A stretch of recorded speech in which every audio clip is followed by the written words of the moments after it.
पहला सवाल डॉक्टर दिनेश पाल आप से करना चाहता हूं। आज जो आप लोगों की तरफ से बिहार में चक्का जाम का आह्वान किया गया, उसको कैसे आप देखते हैं? कितना कामयाब आपके लिहाज से रहा और इसका कितना प्रभाव आप देखते हैं? देखिए, जिस प्रकार से बिहार में चुनाव आयोग एक चाल चल रहा है किसी के इशारे पर, जी। और जो चुनाव आयोग की साख है उसे वो ताक पर रख रहा है और उसकी विश्वसनीयता खतरे में ला दिया है। हम्म। और ये नोटबंदी लाकर, जिस तरह आप देखे होंगे कि नोटबंदी में सबसे ज्यादा गरीब लोग ही परेशान हुए और बड़ी बड़ी तोहफे छोड़े गए, बड़े बड़े वादे किए गए, लेकिन क्या बोलते हैं, खुदा पहाड़ निकली चुहिया वाली स्थिति थी, कुछ मिला नहीं, लेकिन नुकसान बहुत हुआ।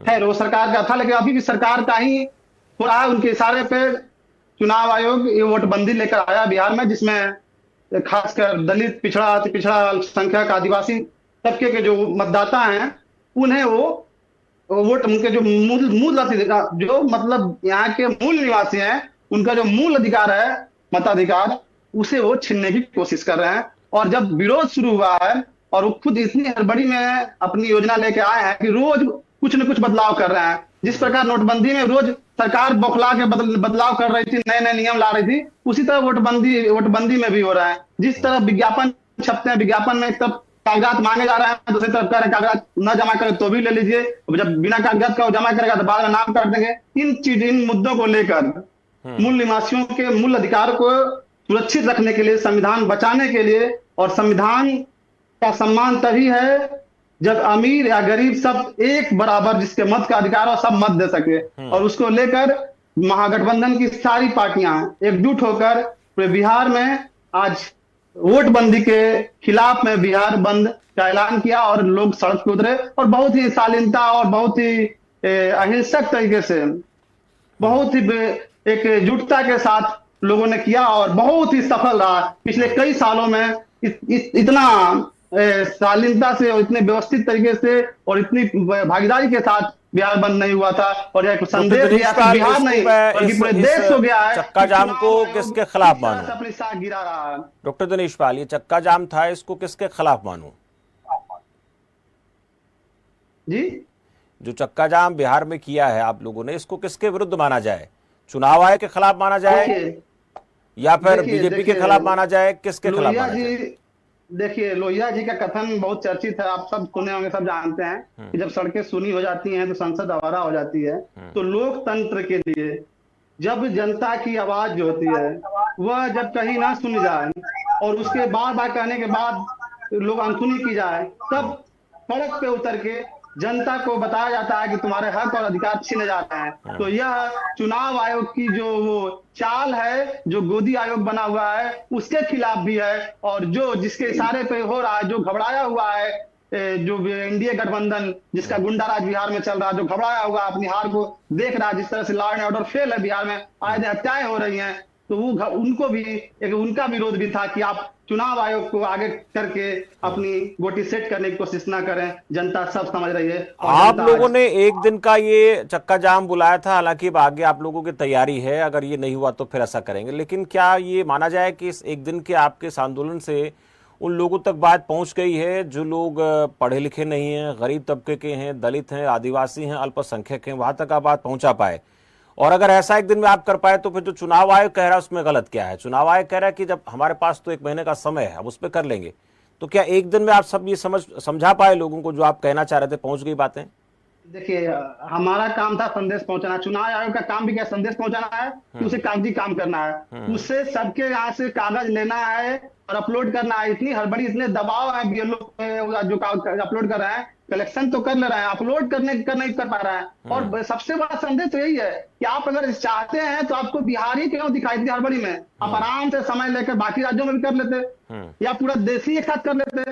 आप जनगणना करने के 2 साल बाद का डेट दे रहे हैं, आप बाकी गणना नहीं कर पा रहे हैं। जो बिहार में सर्वे हुआ उसमें इतना समय लगा, और आप इसको आप 25 दिन में करने की बात कर रहे हैं, जहाँ की लोग, जहाँ बिहार का 3 करोड़। ठीक है, आपने टाइमिंग को लेकर सवाल उठाया है, टाइमिंग को लेकर सवाल उठाया है, चुनाव आयोग पर सवाल उठाया, और उसमें बीजेपी चुनाव आयोग की आड़ को लेकर ऐसा कर रही है, आप लोगों ने आरोप लगाया। लेकिन यहाँ पर एक बयान दिया जाता तेजस्वी यादव की तरफ से कि क्या 2 गुजराती आकर ये तय करेंगे कि बिहार में कौन वोट देगा कौन नहीं देगा। तो क्या ये मैसेज देना चाहते हैं बिहार के लोगों को, देखिए भाई हम चुनाव में जाना चाहते हैं और चुनावी लिहाज से सब लड़ रहे हैं। क्या ये अप्रत्यक्ष तौर पर आप नहीं कह रहे कि आप लोग हमारा साथ दीजिए? देखिए, सरकार की तमाम स्वायत्त संस्थाएं हो या लोकतंत्र का जो चौथा स्तंभ हो, पत्रकारिता, मीडिया का भी अधिकांशतः जो मीडिया हाउसेस हैं, जो गोदी पत्रकार मीडिया गोदी पत्रकार है, गोदी मीडिया बन चुके हैं। और कहीं ना कहीं दो जो गुजराती हैं वो पूरे देश को एकदम कब्जे में लेकर चलाना चाहते हैं, और दो लोग को फायदा पहुंचाने के लिए दो पूंजीपतियों को फायदा पहुंचाया जा रहा है, बाकी गरीबों पिछड़े हाशिए के समाज का शोषण किया जा रहा है। और वो लोग जब चुनाव आता है तो बार बार बिहार आते हैं और बड़ी बड़ी बातें करते हैं, चुनाव भी जाता है, फिर चले जाते हैं। विशेष राज्य का दर्जा की बात हो, चाहे केंद्रीय विश्वविद्यालय पटना विश्वविद्यालय को देने की बात हो, या तमाम मुद्दे, तो सिर्फ चुनाव के समय दोनों गुजराती आते हैं और बड़ी बड़ी बात करते हैं। तो बिहार की जो राजनीति है, जो बिहार लोकतंत्र की जननी है, वहां गुजराती आकर तय नहीं करेगा, गुजराती के इशारे पे किसी का अधिकार नहीं छीना जाएगा। यह हमारे नेता का स्पष्ट संदेश है। भूपेंद्र यादव मेरे साथ इस वक्त बने हुए आ चुका है, आपके पास भी आऊंगा, आरजेडी से भी सवाल करेंगे। सवाल चले डॉक्टर दिनेश पाल कुछ काफी देर से कुछ कहना चाहते हैं। जी दिनेश पाल। देखिए, भाजपा के जो प्रवक्ता हैं भूपेंद्र जी, ऐसे लग रहा था जैसे कोई भुलक्कड़ आदमी सामने बैठ के अब सब कुछ भूल गया है और हमारे माननीय मुख्यमंत्री नीतीश जी की अवस्था में अभी पहुंच गए हैं, ऐसा लग रहा था। क्योंकि बहुत सारे चीजें एकदम सफेद झूठ बोल रहे थे। जैसे इन्होंने कहा कि 2003 का जो हुआ था पुनरीक्षण, वो 1 महीना में हुआ था, जो कि बिल्कुल झूठ है। सब जानता है कितना समय लगा था। उसके बाद इन्होंने कहा कि 2003 के बाद जो मर गए हैं उनको निकाला जाएगा। अरे भाई, आपको जब चुनाव हुआ है, हर बार चुनाव में, लोकसभा विधानसभा चुनाव में जो मृतक रहे हैं उनको छांटा गया है, 18 साल के जो युवा रहे होंगे जोड़ा गया है। आप क्या बात कर रहे हैं? 2003 के बाद से कितने लोग निकल गए मरने के बाद? उसके बाद इन्होंने कहा कि राहुल गांधी जब पटना आए होते, तब प्राण हो गया होता, लालू जी की सरकार होती। तो इनको शर्म नहीं आ रही है कहने में कि आज स्थिति ये है बिहार की कि अभी इसी एक सप्ताह में देखें, पटना सिवान में ट्रिपल मर्डर हुआ, पटना में लगातार उद्योगपति से लेकर स्कूल संचालक का हत्या हो रही है, पूर्णिया में 5 लोगों को बेरहमी से पीट के जिंदा जला देगा, और आप एक दूसरे की बात करें। आप अपनी देखिए, आज स्थिति ये है कि भूपेंद्र यादव घर से निकलने में डरते होंगे कि कहीं इनकी कुछ हत्या ना हो जाए। हम चाहेंगे कि ना हो ऐसा किसी के साथ बिहार में, लेकिन स्थिति बहुत भयावह है बिहार की। उसके बाद मैंने कहा कि रोहिंग्या मुसलमान और बांग्लादेशी मुसलमान को काटा जाएगा। मैं जदयू के प्रवक्ता अकबर अली जी से मैं जानना चाहूंगा कि 20 साल से भाजपा का राज छोड़ जाए तो नीतीश कुमार जी मुख्यमंत्री रहे हैं, क्या वो रोक नहीं पाए? या लगातार 11 साल से भाजपा की सरकार है, कैसे बाहर के लोग घुसा रहे हैं और नाम का वोटर लिस्ट में नाम भी जुड़ गया। साथ ही एक चीज और, उन्होंने कहा कि बिहार में ऐसा एक भी परिवार नहीं है जिसको 1 कट्ठा जमीन ना हो। आप याद कीजिए, बंदोपाध्याय की कमेटी बनी थी बिहार के, उन्होंने सिफारिश की थी कि बहुत सारे बिहार में भूमिहीन है, एक अच्छा आंकड़ा दिया था जिन भूमिहीन परिवारों को जमीन देने की, उसको सरकार आज तक जमीन नहीं दे पाई। और बिहार में बड़ी आबादी है, आज भी भूमिहीन है, वो गैर मजरूआ जमीन पे आके अपना गुजर बसर कर रही है। और ये कह रहा है कि कौन ऐसा जिसको 1 कट्ठा जमीन नहीं है? मतलब नहीं होता है कि इनको ये दूध भात खा रहा है तो लगता है बिहार बड़े दूध भात खा रहा है, ये स्थिति है। उसके बाद इन्होंने एक बात कही, जो अभी अकबर अली जी ने कहा, जदयू प्रवक्ता, की पहले बोले कि 1 करोड़ लोग फॉर्म जमा कर दे, वेरिफिकेशन हो गया। फिर कुछ देर बाद उन्होंने कहा 1.25 करोड़ हो गया, और जो चुनाव आयोग 2 दिन पहले ही 2 करोड़ बोल चुका। मतलब कुछ भी आंकड़ा फेंकते रहना है, कुछ भी बोलते रहना है। हमारे नेता ने कहा कि चुनाव आयोग को अगर विश्वसनीयता के साथ, पारदर्शिता के साथ काम करनी है तो एक डैशबोर्ड भी दिखा दे कि हर विधानसभा वार कितने आंकड़े, कितने लोग रोज एंट्री हो रहा है, लेकिन वो डैशबोर्ड भी नहीं दिखा पाए। तो ये, और बार बार कह रहे हैं कि मुस्लिम भाई, आप 11 साल से हैं, 20 साल से बिहार में जो मुख्यमंत्री जदयू है, आप भी सरकार में शामिल है, कैसे लोग घुसे हैं? आप अपने ऊपर सवाल खड़ा कर रहा है। अकबर अली को जवाब देना चाहिए, क्या वाकई ये बिहार के मुसलमानों को काटने के लिए बनाया जा रहा है? और सरकार नहीं दिखा हुआ। मैं अपने गांव की बात बता रहा हूँ, 2 परिवार ऐसा जिसको मेरे करीबी जान रहा हूँ, जिसके माता पिता दोनों नहीं है, और वो 87 के बाद के वोटर हैं, और उसके दादा दादी भी नहीं जिंदा है, उसमें अपना जमीन भी नहीं है। अब बताइए किसका जन्म प्रमाण पत्र देगा? नागरिकता कैसे साबित करेगा? आधार कार्ड है उसके पास, लेकिन नहीं मानेंगे। ठीक है भूपेंद्र यादव, सब कुछ है, ऐसे तादाद बड़ी है, ऐसे लोगों की संख्या बहुत ज्यादा है। और कई दफा तो बाढ़ में, सुनिए एक सवाल भूपेंद्र यादव, चुनाव आयोग पर सवाल उठा, और कई दफा तो ऐसा भी होता है कि कई बार बाढ़ में, महामारी में परिवार के परिवार तबाह हो जाते हैं, 1 लोग परिवार में बचते हैं। उन लोगों के लिए आसान तो नहीं होगा अपनी नागरिकता साबित करना, लेकिन है भारत के नागरिक, और चुनाव आयोग पर सवाल उठा है। भूपेंद्र ऐसा है, मैं बता दूं, ये जो हमारे राजद के भाई बोल रहे हैं कि जमीन नहीं है, अरे भाई जिसके पास जमीन नहीं उनको पर्चा भी मिला है, ये बात क्यों नहीं जानते हैं आप? बहुत परिवार बिना बाकी है, घर बहुत का आज परिवार तक को नहीं उसका मिला है। पुरखा है ना। बहुत रुकिए, परिवार को नहीं सुनिए। मिला है, अरे बहुत सुनिए, परिवार भी नहीं मिला है। आप ही जैसा परिवार को नहीं मिला होगा, क्या बात करते हैं? हमारे यहाँ तो इतना शेड्यूल कास्ट था, सबके पास जो है मिला हुआ है।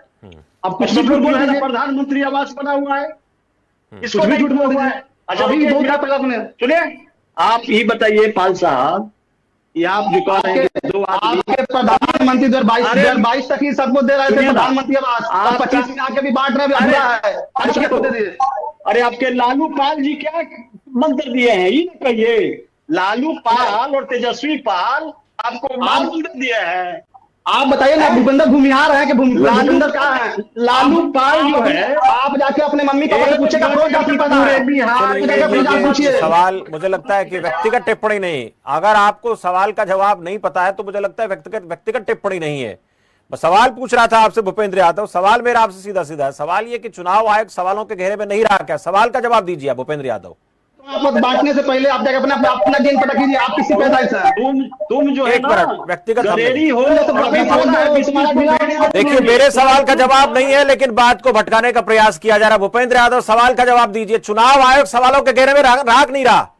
भूपेंद्र यादव, चुनाव आयोग माननीय इंडिपेंडेंट है, वो क्या अरे करेंगे, इंडिपेंडेंट नहीं है, करेंगे। उसने चंडीगढ़ में क्या किया था? भूपेंद्र यादव, चंडीगढ़ में क्या किया था? सबने देखा था क्या किया था, वीडियो सामने आया था। चुनाव आयोग के खिलाफ क्या कार्रवाई हुई? सवाल पूछ रहा हूं आपसे मैं। आप लालू पाल फलाना पाल बोल रहे हो, मैं सवाल पूछ रहा हूं, मैं सवाल का जवाब दीजिए आप। आपके पास है जवाब इसका? ये पाल भी इंडिपेंडेंट है, सुनिए, इंडिपेंडेंट है चुनाव आयोग, लेकिन चुनाव आयोग पर सवाल नहीं उठा क्या? इसलिए विपक्ष कह रहा है कि दिक्कत हो रही है। मैं इसको भेज देंगे, इसीलिए वो अपना पाल समाज को आगे बढ़ाना चाहते हैं। अब जदू पूछेगा कि हमको तुम गाय देगा कि नहीं देगा। चलिए, हमको मेरे तुम सवाल का क्या जवाब देगा? से सवाल पूछा है अकबर अली। कृष्ण के वंश से तुम नहीं हो, तुम गडेरी हो। मुझे लगता है आवाज नहीं पहुंच पा रही। अबू जाफर, गोबर भरा है। अबू जाफर, मामला व्यक्तिगत हो गया है। मैं नहीं चाहता कि व्यक्तिगत मामला हो। अगर ऐसी बात हुई तो मैं बीच में चर्चा को बंद कर दूंगा, मुझे कोई दिक्कत नहीं है। ये आपस की लड़ाई सियासी दलों की चलती रहेगी, लेकिन हम व्यक्तिगत किसी को नहीं होने देना चाहते हैं। कैसे देखते हैं इस पूरे मामले को लेकर? चुनाव आयोग अगर कल अपना निर्णय बदल देता है तो फिर कांग्रेस क्या कहेगी? विक्षिप्त आदमी को कहाँ बुला लिया आप? तुम्हारा विक्षिप्त लालू आदमी को। पाल है। चलिए, बहुत बहुत धन्यवाद आप सबका चर्चा में जुड़ने के लिए। आवाज नहीं